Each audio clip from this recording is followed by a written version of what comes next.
ಬೆಂಗಳೂರಿನಲ್ಲಿ ನಿಮ್ಮ ಸ್ವಂತ ಸೈಟ್ ಏನಾದರೂ ಇದ್ರೆ ಮಿಸ್ ಮಾಡದೆ ಈ ಸ್ಟೋರಿಯನ್ನ ನೋಡಲೇಬೇಕು. ಕಾರಣ ಬೆಂಗಳೂರಿನಲ್ಲಿ ಸೈಟ್ ಹೊಂದಿರೋರೆ ಎಚ್ಚರ ಎಚ್ಚರ ಅಂತ ಹೇಳ್ತಿದ್ದೀವಿ. ಯಾಕೆ ಈ ಮಾತನ್ನ ಹೇಳ್ತಾ ಇದ್ದೀವಿ ಅಂದ್ರೆ ನಿಮಗೆ ಗೊತ್ತಿಲ್ಲದೆ ನಿಮ್ಮ ಸೈಟ್ ಮಾರಿ ಬಿಡ್ತಾರೆ, ಹುಷಾರಾಗಿರಿ. ಇವತ್ತು ನಿಮ್ಮ ಸೈಟ್ ಅಂತ ನೀವು ಖುಷಿ ಪಡ್ತಾ ಇದ್ರೆ ನಾಳೆ ಇನ್ಯಾರ್ದೋ ಪಾಲಾಗಬಹುದು ನಿಮ್ಮ ಸೈಟ್, ಹಾಗಾಗಿ ಹುಷಾರಾಗಿರಿ ಅಂತ ಐಟಿ ಸಿಟಿಯಲ್ಲಿ ತಲೆ ಎತ್ತಿದೆ ವಂಚಕ ಬ್ರೋಕರ್ಗಳ ತಂಡ. ಬ್ರೋಕರ್ಗಳಿಗೆ ಜಿಬಿಎ ಎಆರ್ಒಗಳೇ ಕೊಡ್ತಿದ್ದಾರಂತೆ ಸಾಥ್. ನಕಲಿ ವ್ಯಕ್ತಿ ಸೃಷ್ಟಿ ಮಾಡ್ತಾರೆ, ಒಂದೇ ವಾರದಲ್ಲಿ ಸೈಟ್ ಅನ್ನ ಮಾರ್ಬಿಡ್ತಾರೆ, ಹುಷಾರ್. ಗ್ಯಾರಂಟಿ ನ್ಯೂಸ್ ನಲ್ಲಿ ಜಿಬಿಎ ಎಆರ್ಒ ಕರ್ಮಕಾಂಡ ಬಟಾ ಬಯಲಾಗಿ ಹೋಗಿದೆ. ಬ್ರೋಕರ್ ಮೂಲಕ ನಕಲಿ ದಾಖಲೆಗಳನ್ನ ಸೃಷ್ಟಿಸಿ ಖಾತೆ ಮಾಡಿಸ್ಬಿಡ್ತಾರಂತೆ. ಬೆಂಗಳೂರಿನಲ್ಲಿ ಸ್ವಂತ ಸೈಟ್ ಇದೆಯಪ್ಪ, ನಾಳೆ ಮನೆ ಕಟ್ಕೊಳ್ಬಹುದು, ಇದು ನಮ್ಮ ಸ್ವಂತ ಸೈಟ್ ಅಂತ ನೀವು ಅಂದ್ಕೊಂಡಿದ್ರೆ ಈಗಲೇ ಒಂದ್ಸರಿ ಕ್ರಾಸ್ ಚೆಕ್ ಮಾಡ್ಕೊಂಡ್ಬಿಡಿ. ಆ ದಾಖಲಾತಿಗಳು ನಿಮ್ಮ ಹೆಸರಲ್ಲಿ ಮಾತ್ರ ಇದೆಯಾ, ಬೇರೆಯವ್ರಿಗೂ ಕೂಡ ಸೇಲ್ ಆಗ್ಬಿಟ್ಟಿದೆಯಾ ಅಂತ. ಸೈಟ್ ಖರೀದಿ ಮಾಡ್ತೀವಿ ಅಂತ ಜಿಬಿಎ ಎಆರ್ಒ ಕಡೆ ವ್ಯಕ್ತಿಯನ್ನ ಪರಿಚಯ ಮಾಡಲಾಗುತ್ತೆ. ವಾರ್ಡ್ ನಂಬರ್ 161 ಎಆರ್ಒ ರುದ್ರೇಶ್ ವಿರುದ್ಧ ಇಂಥದ್ದೊಂದು ಗಂಭೀರ ಆರೋಪ ಕೇಳೋದಕ್ಕೆ ಸಿಗ್ತಾ ಇದೆ.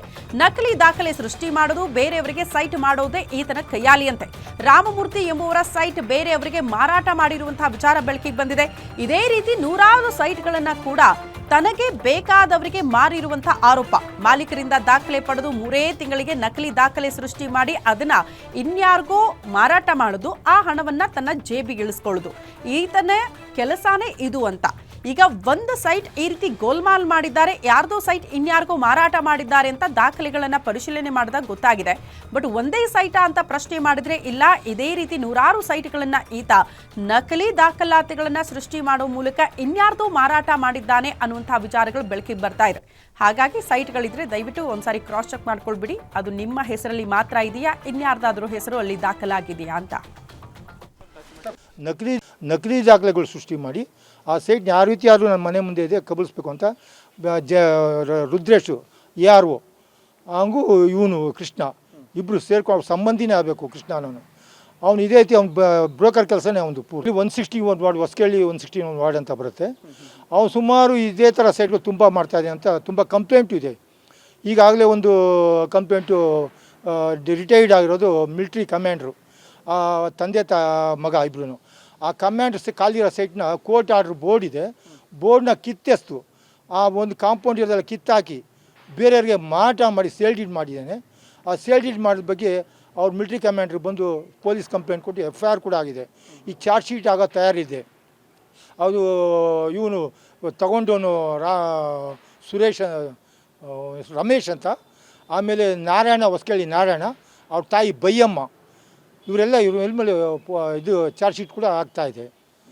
ನಾನು ಒಂದು ಸಲ ಮೀಟ್ ಮಾಡಿದೆ, ಬೈಯಮ್ಮ ಈ ಥರ ಸೈನ್ ಮಾಡಿದೆ ಹೆಂಗೆ ಅಂತ. ಅವನು ಹೇಳಿದ ಪ್ರಕಾರ ನೋಡಿದ್ರೆ ನನಗೆ ಗೊತ್ತಿಲ್ಲದಂಗೆ ಇವನು ಸುಳ್ಳು ಹೇಳಿ ಈ ಸೈಟು ಮಾಲೀಕರು ಸತ್ತೋಗಿದ್ದಾರೆ, ನಾನು ದುಡ್ಡು ಕೊಡ್ತೀನಿ ಬಂದು ರಿಜಿಸ್ಟ್ರ್ ಮಾಡಿಸ್ಕೊಡಿ ಅಂತ ಅಂದ. ಕೃಷ್ಣ ಅನ್ನೋನು ಅದರಿಂದ ರಿಜಿಸ್ಟ್ರ್ ಮಾಡಿಸ್ಕೊಟ್ಟಿ ಅಂತ ನನ್ನ ಮುಂದೆನೇ ಫೋನ್ ಮಾಡಿ ಅವನಿಗೆ ತುಂಬ ಗಲಾಟಿನೂ ನಾರಾಯಣ ಅವರು ಬೈಯಮ್ಮನ ಮಗ. ನಾನು ರಾಮಮೂರ್ತಿ ಅಂದರೆ ನನಗೆ ಗೊತ್ತಿತ್ತು, ಅವನು ಮೊದಲೆಲ್ಲ ಕಂಪ್ಲೇಂಟ್ ಕೊಟ್ಟು ಎಲ್ಲ ಇದು ಮಾಡಿದ್ರು ಅಂತ ಅಂದ್ಬಿಟ್ಟು ಬೇರೆ ನನ್ನ ಸ್ನೇಹಿತರಿಗೆ ಕಳಿಸಿದ್ದೆ 2-3 ಸಲ. ನಕಲಿ ದಾಖಲೆಗಳು ಸೃಷ್ಟಿ ಮಾಡಿ ಆ ಸೈಟ್ನ ಯಾವ ರೀತಿ ಯಾರು ನನ್ನ ಮನೆ ಮುಂದೆ ಇದೆ ಕಬಳಿಸ್ಬೇಕು ಅಂತ ರುದ್ರೇಶು ಎಆರ್ಒ ಹಂಗೂ ಇವನು ಕೃಷ್ಣ ಇಬ್ಬರು ಸೇರ್ಕೊಂಡು ಸಂಬಂಧಿನೇ ಆಗಬೇಕು. ಕೃಷ್ಣ ಅವನು ಇದೇ ರೀತಿ ಅವ್ನು ಬ್ರೋಕರ್ ಕೆಲಸನೇ ಅವನು ಪೂರ್ತಿ 161 ವಾರ್ಡ್ ಹೊಸಕೇಳಿ 161 ವಾರ್ಡ್ ಅಂತ ಬರುತ್ತೆ. ಅವನು ಸುಮಾರು ಇದೇ ಥರ ಸೈಟ್ಗಳು ತುಂಬ ಮಾಡ್ತಾಯಿದೆ ಅಂತ ತುಂಬ ಕಂಪ್ಲೇಂಟು ಇದೆ.